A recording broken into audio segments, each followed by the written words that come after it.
Bonjour et bienvenue, je suis Arnaud, le créateur de Wow.net, et dans cette vidéo, je vais vous faire la démonstration de la personnalisation de ce modèle de carte de vœux d'entreprise qui s'appelle Fabriquons un printemps en 4 ou 5 minutes. Alors comme pour tous les modèles présents, tous les modèles personnalisables présents au catalogue, je vous propose une mise en page prédéfinie avec des éléments fictifs déjà intégrés dans la carte et qu'il suffit donc d'éditer ou de remplacer. On va tout de suite commencer par le logo. Je vais cliquer sur l'image fictive qui le symbolise, puis sur l'icône poubelle pour la supprimer. Et puis je vais remonter dans la barre d'action d'ajout d'éléments, cliquer sur le bouton Ajout logo pour parcourir mon disque dur et télécharger le logo que je désire intégrer. Il apparaît au centre de l'icarte, je clique dessus pour le récupérer, je clique et je maintiens un clic et je bouge la souris pour le déplacer. Et enfin je lâche le clic pour le déposer sur le sticker blanc qui favorise son intégration. On s'aperçoit tout de suite que le logo est au-dessus de la punaise, il va donc falloir le faire passer en dessous.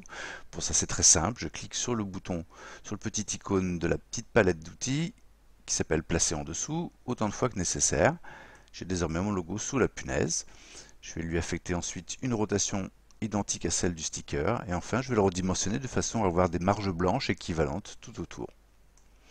Si jamais vous aviez un logo dans un format vertical, je vais tout de suite en télécharger un pour l'exemple. Je vais prendre celui-ci. Là, on s'aperçoit tout de suite que ça ne convient plus. Vous avez alors deux options. Ou bien vous affectez la rotation à 90 degrés sur le sticker existant. Donc vous allez ajuster également un petit peu les proportions. Vous replacez la punaise. Et puis on fait les mêmes opérations sur le logo que tout à l'heure. Je le fais passer en dessous la punaise. Je lui affecte une rotation et je le redimensionne. Et si jamais ça ne convenait toujours pas, vous pourriez éventuellement supprimer le sticker blanc par défaut et puis aller dans la galerie d'images et dans la catégorie sticker post-it, sélectionner un sticker dont les proportions seraient plus proches de celles de votre logo. Je fais passer le sticker en dessous la punaise, en dessous le logo et puis je fais mes petits ajustements de dimension. Notez que j'ai utilisé ici un logo avec un fond transparent. Je pourrais donc décider de faire l'économie du sticker blanc et de la punaise. Je vais donc les supprimer. Et puis on peut placer le logo sur une zone du fond suffisamment contrastée pour que le logo reste parfaitement lisible. En effet, si on plaçait le logo sur une zone plus foncée, en l'occurrence ici, on ne verrait plus on verrait encore le graphisme, mais on ne verrait plus le nom de la société. Sur un fond blanc texturé, c'est parfait. Voilà, on va maintenant passer au message de vœux. Je vais cliquer sur le bloc texte qui contient le texte par défaut. Et puis nous allons éditer ce texte. Pour ça, deux solutions. La première, c'est double-cliquer dans le bloc texte, puis sélectionner le texte présent et le remplacer par un nouveau message en tapant au clavier. Je vous souhaite une belle année 2022, pleine de projets. Je vais taper sur la touche Entrée de mon clavier pour passer à une suivante, de satisfaction et de réussite. Si jamais vous étiez en panne d'idées pour votre message de vœux, j'ai rédigé pour chacun des modèles présents au catalogue une série de messages qui sont accessibles juste en dessous de l'espace de personnalisation dans l'onglet Exemple de message.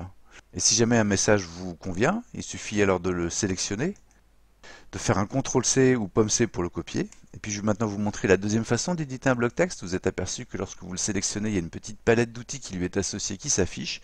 Et dans cette palette d'outils, il y a un bouton éditer qui ouvre un éditeur tout simple. Et là, il me suffit de faire CTRL-V ou POM-V pour coller le texte que je viens de copier. Vous noterez également la présence d'un petit bloc texte qui fait office de signature. Je vais volontairement le supprimer pour vous montrer comment on ajoute un bloc texte, mais sinon, s'il est déjà présent et que vous voulez l'utiliser, vous l'éditerez exactement de la même façon que le texte de vœux, en cliquant sur le bouton éditer. Je le supprime et je vous montre tout de suite comment on ajoute un bloc texte. Pour ça, je vais remonter dans la barre d'action d'ajout d'éléments, cliquer sur le bouton ajout texte, et puis là, il me suffit de saisir le texte voulu. En l'occurrence ici, je retape mes prénoms et noms. Je récupère le bloc texte et puis je vais lui affecter les mêmes caractéristiques de police que celles du message de vœux. En l'occurrence ici on a la police Shadows into Light en taille 19 et dans un gris foncé. Je vais affecter la police sur le nouveau bloc texte Shadows into Light et je crois que je suis déjà en taille 19 et taille foncée par défaut. Voilà, il ne me reste plus qu'à éditer le bloc texte qui contient les coordonnées. Si je ne désire pas de coordonnées, il me suffit tout simplement de cliquer sur l'icône poubelle, sinon je l'édite de la même façon que les autres blocs texte. Je tape ma raison sociale, mon adresse postale et mon numéro de téléphone. Voilà, à ce stade, je peux prévisualiser ma création en cliquant sur l'icône loupe. Alors évidemment, les filigranes ou à point net et les traits en diagonale sont absents du fichier final qui vous est livré dès lors que vous finalisez et payez votre commande. Et si je suis satisfait de ma création, il ne me reste plus qu'à cliquer sur le bouton Ajouter au panier pour finaliser ma commande. Si jamais je veux faire d'autres essais, je peux sauvegarder cette création en cliquant sur l'icône disque. Je vais la nommer Créa 1.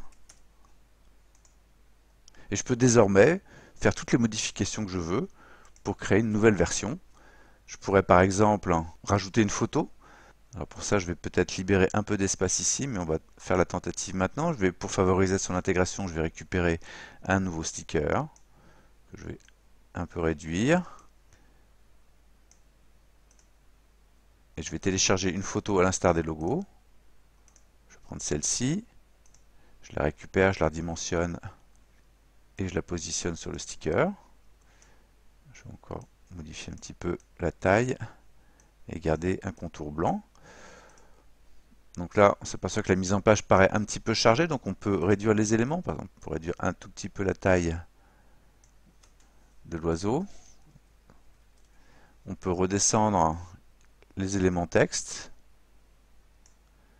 ainsi que le titre et le millésime. Du coup là, ça devient un tout petit peu plus aéré. On pourrait décaler un petit peu aussi le visuel principal, comme ceci. Voilà, c'est beaucoup mieux au niveau des espaces. Et puis on pourrait aussi rajouter une image de fixation si on le désire. Ça pourrait être une punaise ou un scotch. Je vais reprendre la punaise laiton de tout à l'heure. Elle est assez passe-partout. Comme ceci. Je pourrais éventuellement modifier la couleur du millésime pour affecter des teintes qui sont plus proches de celles du logo. Ça pourrait être un orangé. Et faire la même chose avec le trait. Et puis je vais maintenant sauvegarder ma création en cliquant sur l'icône disque et je vais l'appeler cette fois-ci Créa 2. Voilà, je peux désormais naviguer entre mes différentes créations en cliquant sur l'icône Charger une création, juste ici. Voilà les deux créations. Ça, c'est la dernière. Voici la première. Je charge celle que je veux sélectionner. Je vais conserver la première et il ne me reste plus qu'à cliquer sur le bouton Ajouter au panier. Voilà, vous savez tout pour bien personnaliser ce modèle de carte de vœux. Merci beaucoup pour votre attention et à très bientôt sur Voix.net.